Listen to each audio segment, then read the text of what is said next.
பரிசுத்த நாமத்துக்கு ஸ்தோத்திரம். இன்றைய தினத்துக்கான தேவனுடைய வார்த்தையானது 2 நாளாகமும் 20ஆம் அதிகாரத்திலே அந்த 29வது வசனத்தை நாம் பார்க்கும் பொழுது, கர்த்தர் இஸ்ரவேலின் சத்துருக்களோடு யுத்தம் பண்ணினார் என்று சொல்லி வேதத்தில் வாசிக்கிறோம். கர்த்தர் இஸ்ரவேலின் தேவ ஜனங்களுடைய சத்துருக்களோடு அவர் யுத்தம் பண்ணினார் என்று சொல்லி வேதத்தில் வாசிக்கிறோம். அப்போ தேவன் சத்துருக்களோடு யுத்தம் பண்ணுகிறவர். நமக்கு விரோதமாய் இருக்கிற சத்துருக்களோடு யுத்தம் பண்ணுகிற ஒரு தேவன். அப்போ கர்த்தர் நமக்காக யுத்தம் பண்ணுகிறவர்.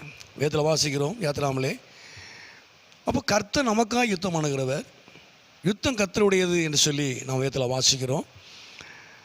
ஆனால் கர்த்தர் நமக்காய் யுத்தம் பண்ணுவதற்கு 1-2 காரியங்கள் இந்த அதிகாரத்தில் வாசிக்க முடியும். நிறைய காரியங்கள் இருக்கிறது. ஆனால் ஒரு 2 காரியத்தை மாத்திரம் நான் சொல்கிறேன். அந்த 20ஆம் அதிகாரத்திலே 3வது வசனத்தை நான் பார்க்கும் பொழுது, அப்பொழுது யோசபாத் பயந்து கர்த்தரை தேடுகிறதற்கு ஒருமுகப்பட்டு என்று சொல்லி வேதத்தில் வாசிக்கிறோம். அப்போ கர்த்தர் நமக்காய் யுத்தம் பண்ணுகிறார். கர்த்தர் நம்முடைய சத்துருக்களோடு கூட யுத்தம் பண்ணுகிறார். கர்த்தர் நமக்கு ஜெயத்தை தருகிறார். அப்போ கர்த்தர் நமக்கு ஜெயத்தை தருவதற்கு, நம்முடைய சத்துருக்களோடு கூட யுத்தம் பண்ணுவதற்கு முதல்ல கர்த்தரை நாம் தேடணும். அடிக்கடி சொல்கிற காரியம்தான். கர்த்தரை தேடி எல்லாரும் ஒருமுகப்பட்டார்கள் என்று சொல்லி வேதத்தில் வாசிக்கிறோம். அப்போ கர்த்தரை தேடுவது மாத்திரமல்ல, நாம் ஒருமுகப்படணும். அதாவது ஒன்றுபடணும், ஒரு மனமாக இருக்கணும், ஐக்கியமாக இருக்கணும். சபையாக இருந்தாலும், ஊழியமாக இருந்தாலும், குடும்பமாக இருந்தாலும் நாம் ஒரு மனதோடு ஒன்றுபட்டு ஐக்கியமாய் நம்ம கர்த்தரை தேடணும்.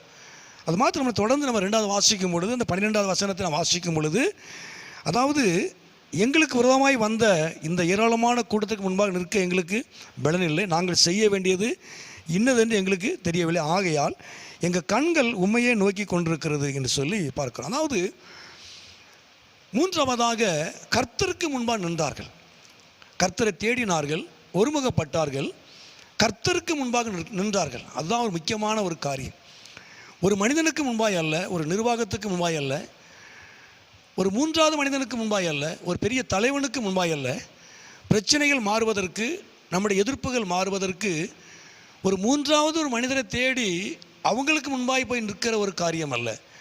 நாம் கர்த்தரை தேடி நாம் ஒருமுகப்பட்டு கர்த்தருக்கு முன்பாக நிற்கும் பொழுது, நமக்கு முன்பாக, உங்களுக்கு முன்பாக நிற்கிற சத்துருக்களை அவர் சிதறடிப்பார்.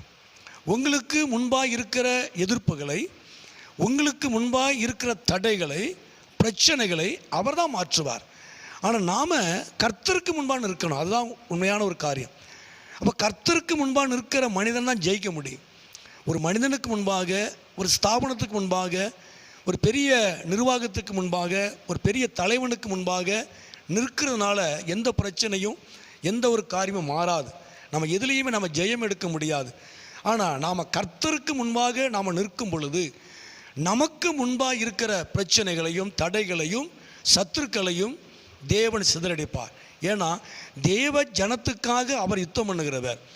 எந்த ஜனம் அவருக்கு முன்பாக நிற்கிறதோ, எந்த ஜனம் அவரையே நோக்கி பார்க்கிறதோ, அந்த ஜனத்துக்காக தேவன் யுத்தம் பண்ணி அவர் நாமத்தை மகிமைப்படுத்துவார். தொடர்ந்து அந்த இடத்துல அதிகமாக வாசிக்கிறோம். ஒரு யுத்தமில்லாத ஒரு இளைப்பாறுதலை தேவன் யோசபாத்துக்கும் ஜனத்துக்கும் தேசத்துக்கும் அவர் கட்டளையிட்டார். ஆனால் எல்லாருமே கர்த்தருக்கு முன்பாக தான் நின்றார்கள். அது மாத்திரமல்ல, தொடர்ந்து நம்ம கீழே கூட அந்த 13 வாசிக்கும் பொழுது, எல்லாரும் அவர்கள் குழந்தைகளும், அவர்கள் பெண் ஜாதிகளும், அவர்கள் குமாரோடு கூட கர்த்தருக்கு முன்பாக நின்றார்கள். அதாவது குடும்பமாக கர்த்தருக்கு நின்றார்கள். குடும்பமாக கர்த்தருக்கு முன்பாக நின்றார்கள்.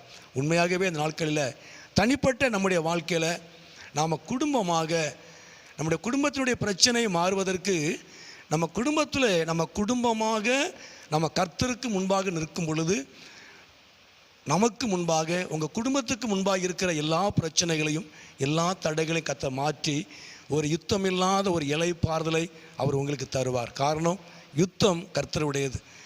தேவன் நாம் இந்த நாட்களில் அவர் உங்களுக்காக யுத்தம் பண்ணுவார். நீங்கள் சும்மா இருப்பீர்கள் என்று வேத வாசிக்கிறோம். உண்மையாகவே கர்த்தர் உங்களுக்காக யுத்தம் பண்ணி அவர் நாமத்தை அவர் மகிமைப்படுத்துவார். ஜெபம். எங்கள் அதிகமாக நேசிக்கிற நல்ல பிதாவே, அருமையான ஆண்டவரே, இந்த நேரத்துக்காக நன்றி செலுத்துகிறோம். உண்மையாகவே இந்த நாட்களில் ஆண்டவரே உம்முடைய ஜனத்துக்காக யுத்தம் பண்ணுகிறவர், உம்முடைய ஜனத்துக்கு விரோதமாய், உம்முடைய பிள்ளைகளுக்கு விரோதமாய் இருக்கிற சத்துருக்களோடு கூட யுத்தம் பண்ணி ஒரு இளைப்பாறுதலை கொடுக்கிற ஒரு நல்ல தேவன் ஆண்டவரே நீர் எங்களுக்காக, ஆண்டவர் உம்முடைய ஜனத்துக்காக யுத்தம் பண்ணுகிறவர், நீர் எங்களுக்காக யுத்தம் பண்ண வேண்டும் என்று சொன்னால் நாங்கள் உம்மை தேடி நாங்கள் ஐக்கியப்பட்டு ஒருமுகப்பட்டு உமக்கு முன்பாக நாங்கள் குடும்பமாக, சபையாக, நாங்கள் சமுதாயமாக நாங்கள் ஒன்றுபட்டு உமக்கு முன்பாக நிற்கிறதுனால ஆண்டவரே நாட்களில் எங்களுக்கு முன்பாக இருக்கிற எல்லா சத்துருக்களையும், எல்லா பிரச்சனைகளையும், தடைகளையும் நீர் மாற்றி அமைக்கிற ஒரு நல்ல தேவன் ஆண்டவரே. இந்த சத்தத்தை கேட்டுக்கொண்டிருக்கிற அருமையான பிள்ளைகளையும் குடும்பங்களையும் என் தேவன் ஆசீர்வதிப்பீராக. அப்படி நாமத்தை மகிமைப்படுத்தும். உடைய ஜனத்துக்கு முன்பாக இருக்கிற எல்லா விதமான சத்துருணி கிரியைகளையும், பிரச்சனைகளையும், போராட்டங்களையும், தடைகளையும் என் தேவன் தாமே மாற்றுவீராக. நீர் யுத்தம் பண்ணுகிறவர், உம்முடைய பிள்ளைகளுக்காக, உம்மை நோக்கி பார்க்கிற உம்முடைய ஜனத்துக்காக, உமக்கு முன்பாக நிற்கிற குடும்பத்தாருக்காக நீ யுத்தம் பண்ணி ஜெயத்தை கொடுக்கிற தேவன் ஆண்டவரே. கர்த்தருக்கு முன்பாக நிற்கிற எந்த ஒரு மனிதனும் அவன் ஜெயிக்கிறவனாக இருப்பான்னு சொல்லி ஆண்டு பார்க்குறோம் ஆண்டவரே. உண்மையாகவே அருமையான நம்முடைய பிள்ளைகளுக்கு நல்ல ஒரு ஜெயத்தை கத்த கொடுப்பீராக, சமாதானத்தை கொடுப்பீராக, நல்ல ஒரு இளைப்பாறுதலை கத்த கொடுப்பீராக. அப்படி நாமத்தை மகிமைப்படுத்தும். இயேசுவின் நாமத்தில் ஜெபிக்கிறோம் நல்ல பிதாவே. ஆமேன், ஆமேன்.